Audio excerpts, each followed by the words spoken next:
किसी समय की बात है, एक हरा भरा और सुंदर घाटी के किनारे एक छोटा सा गांव बसाया गया था। गांव के लोग मेहनती और सरल थे, लेकिन सभी में समझ और बुद्धि समान नहीं थी। ऐसे ही लोगों में एक आदमी रहता था जिसका नाम रहमतदीन था। रहमतदीन खुद को बहुत बुद्धिमान समझता था, लेकिन असल में वो जल्दबाज, लालची और जिद्दी था। गांव वाले उसकी हरकतों पर हंसते और पीठ पीछे उसे बेवकूफ मालिक कहा करते। रहमतदीन की रोजी का एकमात्र साधन उसका गधा था। ये गधा सामान्य गधों जैसा नहीं था। वो न केवल मजबूत था, बल्कि असाधारण रूप से समझदार भी था। वो रास्तों को पहचानता, खतरे का अंदाजा पहले ही लगा लेता और परिस्थितियों के अनुसार निर्णय करता था।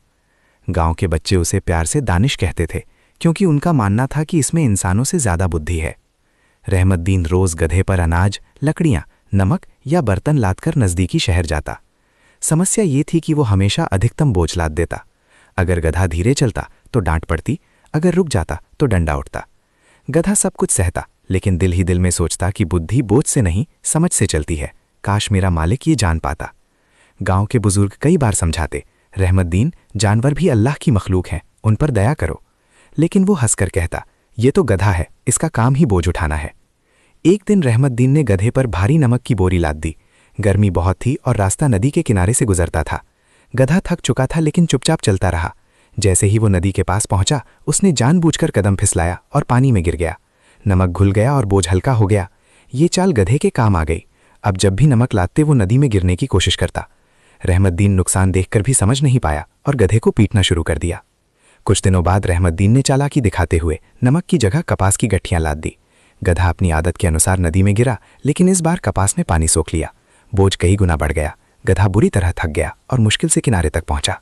रहमतदीन हंसा, लेकिन ये हंसी उसकी नासमझी की थी। गांव के लोग भी ये दृश्य देखकर हैरान रह गए। कुछ लोग सिर पकड़कर बोले, काश मालिक थोड़ा सोचता तो ये नुकसान नहीं होता। रहमतदीन ने कान में हाथ रखा और बोला, ये सब गधे की गलती है।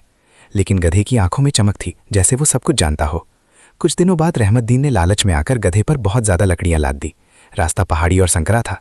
गधा बीच रास्ते में रुक गया, ना आगे बढ़ा ना पीछे हटा। लोग इकट्ठा हो गए। एक बुजुर्ग ने कहा, ये बोझ जानलेवा हो सकता है। शर्मिंदा होकर रहमतदीन को बोझ कम करना पड़ा। ये उसकी समझ के जागने की पहली हल्की सी चेतावनी थी। गधे ने एक कदम आगे बढ़ाया और रुककर रहमतदीन की ओर देखा, जैसे कह रहा हो, मालिक, अगर मेरी बात सुनी तो सब सुरक्षित रहेगा। रहमतदीन को पहली बार एहसास हुआ कि ये गधा केवल जानवर नहीं, बल्कि बुद्धि का शिक्षक है। कुछ ही दिन बाद गांव में एक बड़ा मेला लगा। रहमतदीन ने सोचा कि ज्यादा सामान लेकर जाएं और खूब कमाई करे। उसने फिर अधिकतम बोझ लाद दिया। रास्ते में गधा बैठ गया। बच्चे आ गए और बोले, चाचा, ये गधा बुरा नहीं है, बस थक गया है। इसी समय एक काफिला वहां से गुजरा। काफिले के सरदार ने कहा, जो अपने अधीनस्थ को नहीं समझता वो स्वयं सबसे कम बुद्धिमान होता है। ये बात रहमतदीन के दिल में उतर गई। उसने बोझ उतारा, गधे को पानी पिलाया और पहली बार दिल से माफी मांगी। कुछ समय बाद गांव में भारी बारिश हुई। नदी में बाढ़ आ गई। एक रात बाढ़ का पानी तेजी से बढ़ने लगा। लोग घबरा गए। रहमतदीन अपना सामान बचाने के लिए भागा, लेकिन अचानक पानी तेजी से बढ़ गया और अंधेरे में रास्ता समझ में नहीं आ रहा था। उसी समय गधे ने जोर से आवाज निकाली और सुरक्षित रास्ते की ओर चल पड़ा। रहमतदीन मजबूरी में उसके पीछे चल पड़ा। गधा उसे एक ऊंची जगह पर ले आया जहां पानी नहीं पहुंच सकता था। वो रात गधे की वजह से सुरक्षित रही। रहमतदीन की आंखों में आंसू आ गए। आज अगर ये गधा ना होता तो मैं सब कुछ खो देता। कुछ दिन बाद रात में कुछ चोर गांव में घुस आए। वे रहमतदीन के घर के पास पहुंचे। गधे ने आवाज सुन ली। उसने जोर जोर से आवाजें निकाली, डंडा मारना शुरू किया और शोर मचाया। गांव वाले जाग गए, चोर भाग गए। रहमतदीन ने सोचा, अगर ये गधा ना होता तो मेरा घर और सामान सब बर्बाद हो जाता। गांव के लोग हैरान थे कि एक जानवर ने इंसान की रक्षा की। बच्चे गधे के चारों ओर इकट्ठा हो गए और खुशी से उसे गोद में उठाने लगे। गधे ने धीरे से सिर हिलाया, जैसे कह रहा हो, मैं केवल अपना काम कर रहा हूँ। कुछ समय बाद एक व्यापारी आया और गधे की भारी कीमत लगाई। रहमतदीन ने मुस्कुराकर कहा, ये गधा नहीं, मेरा शिक्षक है, मैं इसे नहीं बेच सकता।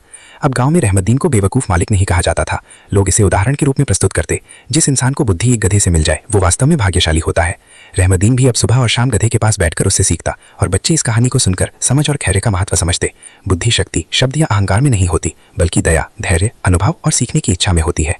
जो अपनी अहमियत में दूसरों की समझ को नजरअंदाज करता है वो असल में सबसे नासमझ होता है। और इस तरह एक समझदार गधे ने एक इंसान को इंसान बनना सिखा दिया।